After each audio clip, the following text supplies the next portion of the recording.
গত কয়েক বছরে জ্বালানি, সার প্রকল্পে অবকাঠামো ও বন্দর নির্মাণে আর্থিক ঘাটতি পূরণ করতে ট্রেজারি বন্ড ও সুকুকের মাধ্যমে অর্থ সংস্থানের ব্যবস্থা করে সরকার।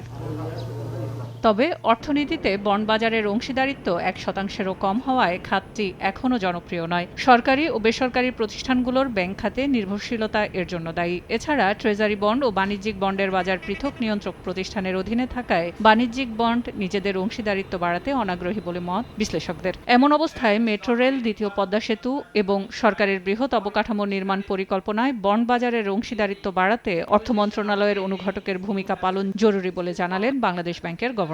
কর্পোরেট বন্ড মার্কেট নিয়ে আমরা কাজ করছি। Bangladesh bank and security exchange commission আমরা একটা রিপোর্ট তৈরি করেছি, খুব শীঘ্রই সেটা আমরা সরকারের কাছে পেশ করতে যাচ্ছি। বন্ড এবং গভর্নমেন্ট বন্ডের চাহিদা কিভাবে বাড়ানো যায় সেই দিকে আমরা পলিসিগত স্পেসিফিক রিকমেন্ডেশন করব।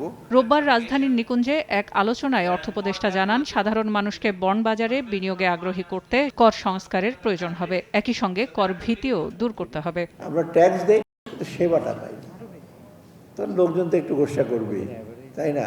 ট্যাক্স দিলাম, আমি পাই না।